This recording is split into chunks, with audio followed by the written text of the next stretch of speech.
जय हिंद दोस्तों। स्वागत है आपका आपकी अपनी यूट्यूब चैनल देसी इन्फोलैंड में। दोस्तों, आप लोगों को मालूम है कि पिछले 4.5 महीनों से TRE3 सप्लीमेंट्री रिजल्ट की मांग चल रही है। फिर भी अभ्यर्थियों को उनकी जायज़ मांग पर परेशान किया जा रहा है। दोस्तों, आज हम इस वीडियो के माध्यम से ऐसे प्रमुख बिंदुओं की बात करेंगे जिससे आपको लगेगा कि बिहार का जो शिक्षा तंत्र है वो किस प्रकार इस मांग को विफल कर रहा है। चलिए दोस्तों, चैनल को सब्सक्राइब करते हुए इस वीडियो को शुरू करते हैं अपनी प्यारी नोटिफिकेशन बेल बजाकर।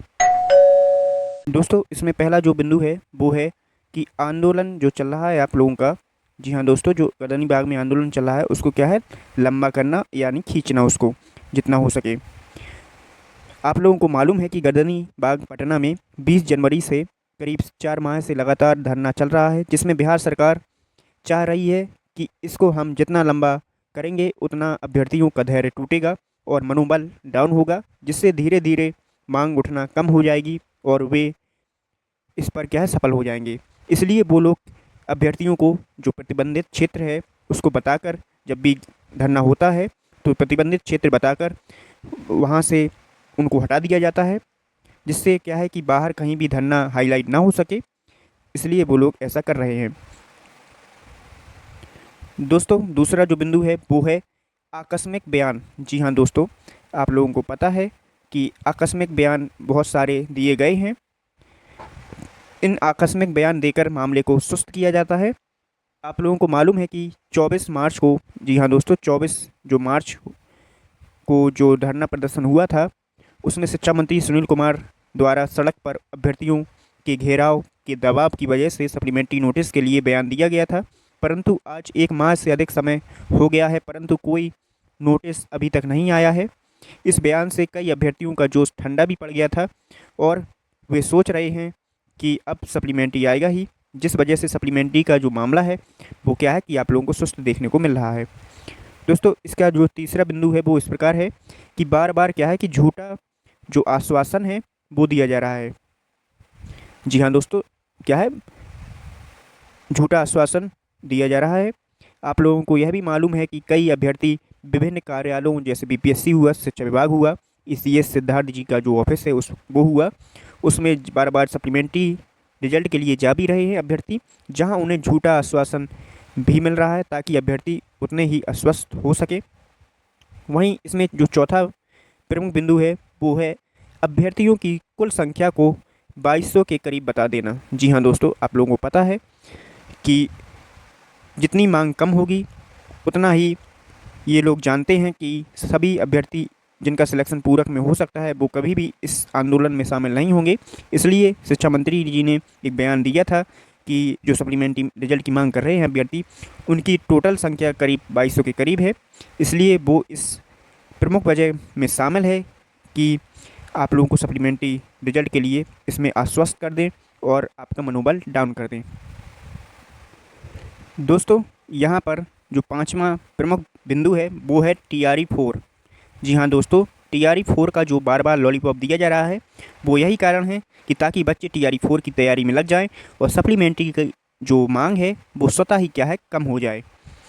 दोस्तों, अगली जो प्रमुख वजह है वो है कि TRE3 की जो प्रक्रिया है उसको पूर्ण करने में जितना हो सके उतनी क्या है देरी करना।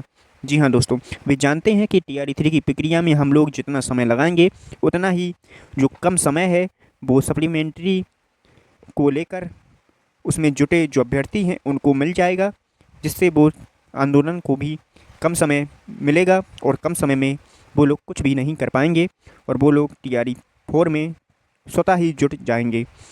दोस्तों, यहाँ पर जो सातवीं प्रमुख वजह है वो है आगामी जो बिहार चुनाव है वो।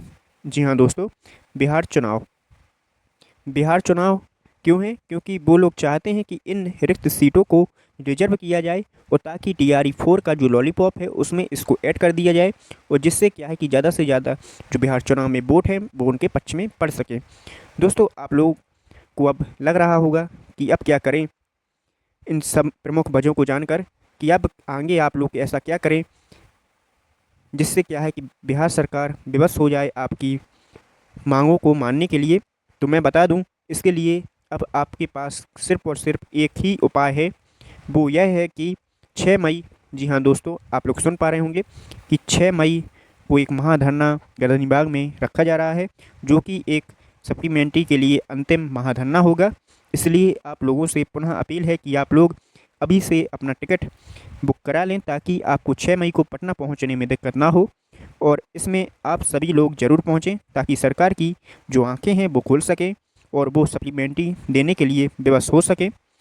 लेकिन मेरा इतना समझाने के बावजूद भी जो निष्ठुर अभ्यर्थी हैं, केवल और केवल क्या करेंगे, कमेंट, जी हाँ दोस्तों, कमेंट बॉक्स में से ही वो लोग सप्लीमेंट्री लेना चाहेंगे।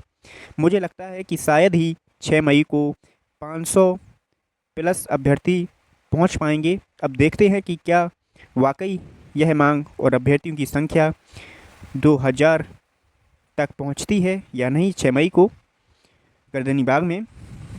इसलिए मैं एक बार पुनः आप लोगों से अंतिम बार गर्दनीबाग पहुंचने का निवेदन करता हूं, जिसमें आप लोग जो महिलाएं हैं, जी हाँ दोस्तों, जो महिला अभ्यर्थी हैं और जो पीएच अभ्यर्थी हैं, वो ख़ास तौर पर ज़रूर अपनी कुछ संख्या बढ़ाएं, जिससे क्या है कि सरकार पर दबाव पड़ेगा और आप लोगों को सप्लीमेंट्री जल्द ही देखने को मिल जाएगा मई के लास्ट तक। चलिए दोस्तों, इस वीडियो को अब यहीं पर विराम करते हैं। आप लोगों का अपना कीमती समय देने के लिए तथा इस महत्वपूर्ण वीडियो को देखने के लिए बहुत बहुत धन्यवाद।